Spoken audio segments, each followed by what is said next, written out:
رب اشرح لي صدري ويسر لي أمري واحلل عقدة من لساني يفقه قولي ربنا زدنا علما.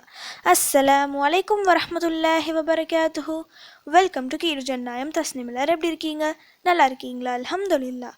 வீடியோக்குள்ளே போகிறதுக்கு முன்னாடி நான் லாஸ்ட் வீடியோவில் கேட்ட கொஷினுக்கு ஆன்சர் என்னன்னு பார்க்கலாம். நான் என்ன கொஷின் கேட்டேன்? ஹிஜ்ரி ஆண்டின் 4ஆம் மாதத்தின் பெயர் என்ன? இதுக்கான ஆன்சர் ரபியுல் ஆஹிர். பரக்கத்தான ரஜப் மாத ஜும்ஆ இரவில் இருக்கின்றோம். அல்ஹம்துலில்லாஹ். இன்று ரஜப் 27. மேராஜ் பயணம் இன்று நடந்ததாக கூறப்படுகிறது. உண்மையில் இன்றுதான் மேராஜ் இரவா? அப்படி இருக்கும் பட்சத்தில் இந்த இரவில் என்ன அமல்கள் செய்யலாம்? மார்க்கம் இவை பற்றி என்ன சொல்கிறது? இதை டீட்டெயிலாக பார்க்கலாம். அல்லாஹ் சுப்ஹானஹு வ தஆலா ஒவ்வொரு நபிமார்களுக்கும் ஒவ்வொரு அத்தாட்சியை தந்தான். அதில் நபி ஸல்லல்லாஹு அலைஹி வஸல்லம் அவர்களுக்கு தந்த அத்தாட்சி தான் மேராஜ் பயணம். தன்னுடைய வல்லமையை இந்த உலகிற்கு இந்த பயணத்தின் மூலம் அல்லாஹ் எடுத்து கூறினான். நபி ஸல்லல்லாஹு அலைஹி வஸல்லம் அவர்களின் வாழ்க்கையில் இந்த பயணம் மிக பெரிய திருப்பு முனையாக இருந்தது. இந்த பயணத்தில் நமக்கு பல படிப்பினைகளும் இருக்கு. ஒவ்வொரு முஸ்லீமும் இந்த மேராஜ் பயணத்தை மனதார நம்ப வேண்டும். இது உண்மையாக நடந்த பயணம். இதில் சிறிது கூட நமக்கு சந்தேகம் வரவே கூடாது. இந்த மேராஜ் பயணத்தில் அப்படி என்னதான் நடந்தது? இதை பற்றி சுருக்கமாக பார்க்கலாம். ஜிப்ரீல் அலைஹிஸ்ஸலாம் அவர்கள் நபி ஸல்லல்லாஹு அலைஹி வஸல்லம் அவர்களை புராக் என்னும் வாகனத்தில் மக்காவிலிருந்து பாலஸ்தீனத்தில் உள்ள பைத்துல் முகத்திஸிற்கு அழைத்து சென்றார்கள். அங்கிருந்து விண்ணுலகத்திற்கு சென்றார்கள். மொத்தம் 7 வானங்கள் உண்டு என நமக்கு தெரியும். அல்லாஹ் சுப்ஹானஹு வ தஆலா 7வது வானத்தில் இருக்கின்றான் எனவும் தெரியும். வானத்திற்கு கதவுகள் உண்டு என்ற விஷயம் மிராஜ் வரலாற்றை படிக்கும்போதுதான் நமக்கு தெரிந்தது. ஒவ்வொரு வானத்தையும் கடக்கும்போது வானத்தின் கதவுகள் தட்டப்பட்டு அனுமதி கிடைத்த பின்பே திறக்கப்படுகிறது. ஒவ்வொரு வானத்திலும் ஒவ்வொரு நபிமார்களை நபி ஸல்லல்லாஹு அலைஹி வஸல்லம் அவர்கள் சந்தித்திருக்கின்றார்கள். முதல் வானத்தில் ஆதம் அலைஹிஸ்ஸலாம் அவர்களையும், 2வது வானத்தில் ஈசா அலைஹிஸ்ஸலாம் மற்றும் யஹ்யா அலைஹிஸ்ஸலாம் அவர்களையும், 3வது வானத்தில் யூசுப் அலைஹிஸ்ஸலாம் அவர்களையும், 4வது வானத்தில் இத்ரீஸ் அலைஹிஸ்ஸலாம் அவர்களையும், 5வது வானத்தில் ஹாரூன் அலைஹிஸ்ஸலாம் அவர்களையும், 6வது வானத்தில் மூசா அலைஹிஸ்ஸலாம் அவர்களையும், 7வது வானத்தில் இப்ராஹிம் அலைஹிஸ்ஸலாம் அவர்களையும் சந்தித்திருக்கின்றார்கள். இப்ராஹிம் அலைஹிஸ்ஸலாம் அவர்கள் பைத்துல் மஅமூர் என்னும் பள்ளிவாசலில் சாய்ந்தபடி அமர்ந்திருக்கிறார்கள்.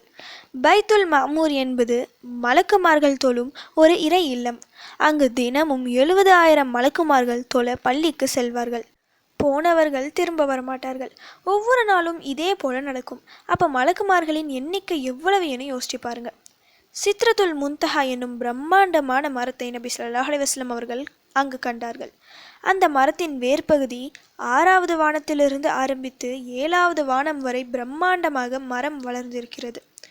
அதன் வேர்பகுதியில் 4 நதிகள் ஓடிக்கொண்டிருக்கும். சல்சபில் மற்றும் நபி ஸல்லல்லாஹு அலைஹி வஸல்லம் அவர்களுக்கு வாக்களிக்கப்பட்ட கௌசர் என்னும் 2 நதிகள் வேர்பகுதிக்கு உட்புறத்தில் இருந்தும், யூப்ரடிஸ் மற்றும் நைல் வேர்பகுதிக்கு வெளிப்புறத்திலிருந்தும் ஓடிக்கொண்டிருக்கும். நபி ஸல்லல்லாஹு அலைஹி வஸல்லம் அவர்கள் அனைத்து நபிமார்களுக்கும் இமாமாக நின்று தொழுவிக்கும் பாக்கியமும் இந்த இரவில் கிடைக்கிறது. சொர்க்கத்தை பார்க்கிறார்கள். அதில் அதிகமானோர் ஏழைகளாக இருக்கின்றார்கள். நரகத்தை பார்க்கிறார்கள். அதில் பெண்கள் அதிகமானவர்களாக இருக்கிறார்கள். நரகத்தில் வழங்கப்பட்ட ஒரு தண்டனையையும் பார்க்கிறார்கள். அந்த மனிதர்களின் நகங்கள் செம்பினாலான கூரிய நகமாக இருந்தது. அந்த நகங்களை வைத்து தன்னுடைய முகத்திலும் மார்பிலும் அந்த மனிதர்கள் கீறிக்கொள்கிறார்கள். எதற்காக இந்த தண்டனை என கேட்கப்பட்ட போது பிற மனிதர்களை பற்றி புறம் பேசுவதால் இந்த தண்டனை என தெரிவிக்கப்படுகிறது. கடைசியாக வல்ல ரஹ்மானை நபி ஸல்லல்லாஹு அலைஹி வஸல்லம் அவர்கள் பார்க்கின்றார்கள் என்றால் அல்லாஹ்விற்கும் நபி ஸல்லல்லாஹு அலைஹி வஸல்லம் அவர்களுக்கும் ஒரு திரை இருந்தது. அல்லாஹ்வின் குரலை கேட்கின்றார்கள். அல்லாஹ் நபி ஸல்லல்லாஹு அலைஹி வஸல்லம் அவர்களிடம் நேரடியாக பேசிய இரவு அது. அந்த இரவில்தான் அல்லாஹ் 3 கட்டளைகளை இடுகின்றான். முதலாவது தொழுகை, 2வது சூரத்துல் பஹரா அத்தியாயத்தின் கடைசி 3 வசனங்கள், 3வது இணை வைக்காத நிலையில் பெரும் பாவங்கள் செய்திருப்பின் அவர்களுக்கு மன்னிப்பு. இன்று நாம் தொழுகின்ற இந்த 5 வேளை தொழுகை புனிதமான இந்த மேராஜ் இரவில்தான் நடைமுறைப்படுத்தப்பட்டது. இதற்கு முன் வாழ்ந்த நபிமார்களுக்கும் தொழுகை இருந்தது. ஆனால் முறையாக இந்த நேரத்தில் தான் தொழ வேண்டும் என இல்லை. ஆரம்பத்தில் 50 நேர தொழுகையை தான் அல்லாஹ் விதித்தான். நபி ஸல்லல்லாஹு அலைஹி வஸல்லம் அவர்களும் அதை பெற்றுக்கொண்டு கீழே இறங்கி வந்தார்கள். மூசா அலைஹிஸ்ஸலாம் அவர்கள், உன்னுடைய சமூகம் இதை தாங்காது, அல்லாஹ்விடம் திரும்ப சென்று இன்னும் குறைத்து கேள் என நபி ஸல்லல்லாஹு அலைஹி வஸல்லம் அவர்களிடம் சொன்னார்கள்.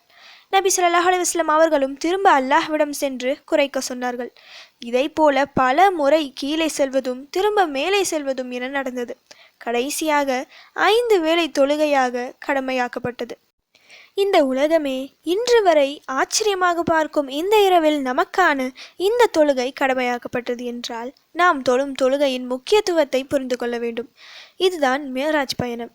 இவ்வளவு சம்பவங்களும் இந்த ஒரு இரவில் நடந்துள்ளது. பூமியிலிருந்து 7 வானத்தை கடந்து செல்வது இவ்வளவு குறுகிய நேரத்தில் சாத்தியமில்லாத ஒன்று. ஆனால் படைத்த இறைவனுக்கு இது சாத்தியம். இது நம்பிக்கையாளர்களின் ஈமானை சோதிக்கும் நிகழ்வு. இதை நம்புவது ஒரு மோமினின் கடமை.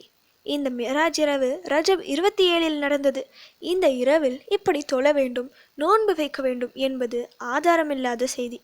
இதற்கான உறுதியான ஆதாரங்கள் எங்கும் காணப்படவில்லை. ஒவ்வொரு வருடமும் இது மேராஜ் இரவு என நபி ஸல்லல்லாஹு அலைஹி வஸல்லம் அவர்கள் கூறி அமல்கள் செய்ததாக சஹீஹான ஹதீஸ்களும் இல்லை. அப்போ என்னதான் செய்வது என கேட்டால், குறிப்பிட்ட ஒரு இரவை மட்டும் மேராஜ் இரவு என சொல்லி இபாதத் செய்யாமல் ஒவ்வொரு இரவும் இது மேராஜ் இரவாக இருக்குமோ என நாம் நினைத்தால் ஒவ்வொரு நாளும் நம்முடைய நாள் அல்லாஹ்விற்காக தான் இருக்கும்.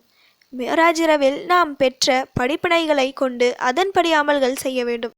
5 வேளை தொழுகையை நம் உயிர் பிரியும் வரை எந்த காரணத்தை கொண்டும் விடக்கூடாது.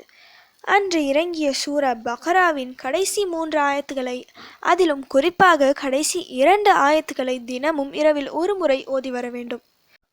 பாவ மன்னிப்பு என்னும் பெரும் வரத்தை அல்லாஹ் நமக்கு தந்த இரவு அது. தினமும் தௌபா செய்யும் பழக்கத்தை ஏற்படுத்தி கொள்ள வேண்டும். இந்த 3ஐ சரியாக தினமும் நாம் பின்பற்றி வந்தால் மறுமையில் அல்லாஹ் நமக்கு வாக்களித்த சொர்க்கத்தை இந்த உலகிலேயே நமக்கு காட்டுவான். இந்த உலகில் போதிய பணம் இல்லாமல் வறுமையில் நாம் கஷ்டப்பட்டாலும் நாளை மறுமையில் நிரந்தர சொர்க்கம் நமக்கு உள்ளது என நிம்மதியாக இருக்கலாம். ஏனென்றால் சொர்க்கத்தில் அதிக ஏழைகளை தான் நபி ஸல்லல்லாஹு அலைஹி வஸல்லம் அவர்கள் பார்த்தார்கள். பிறரை பற்றி புறம் கூறினால் என்ன தண்டனை என்பதையும் அறிவோம். அதிலிருந்து முழுமையாக நாம் தவிர்த்து கொள்ள வேண்டும். மேராஜ் பயணத்தை தினம் தினம் நாம் நினைத்தால்தான் இவற்றையெல்லாம் தக்வாவோடு நம்மால் செய்ய முடியும். அதனால் மேராஜ் இரவு சரியாக எந்த நாள் என ஆராய்வதை விட்டு அந்த இரவில் நமக்கு வழங்கப்பட்ட கட்டளைகளை நிறைவேற்றுவதில் மிக உறுதியாக இருக்க வேண்டும். அப்படி உறுதியாக இருந்து அதை சரியாக செயல்படுத்திவிட்டால் இந்த உலகிலும் மறுமையிலும் நம்மை மிஞ்ச யாரும் இருக்க மாட்டார்கள். நம்முடைய ஒவ்வொரு கஷ்டங்களும் லேசாகும் இன்ஷா அல்லாஹ். ஓகே, இப்போ ஃபைனலி கொஷின் டைம். அல் குத்தூஸ் என்ற அல்லாஹ்வின் பெயரின் பொருள் என்ன? இதுதான் இன்னைக்கான கொஷின். இதுக்கு உங்களுக்கு ஆன்சர் தெரிஞ்சால் ப்ளீஸ் கமெண்ட் பண்ணுங்கள். அப்படி இல்லைனா ப்ளீஸ் வெயிட் பண்ணுங்கள், நான் நெக்ஸ்ட் வீடியோ போஸ்ட் பண்ணுற வரைக்கும். சுப்ஹான ரப்பிக ரப்பில் இஸ்ஸத்தி அம்மா யசிஃபூன வஸ்ஸலாமு அலல் முர்ஸலீன் வல்ஹம்துலில்லாஹி ரப்பில் ஆலமீன். அஸ்ஸலாமு அலைக்கும் வரஹ்மத்துல்லாஹி வபரகாத்துஹு.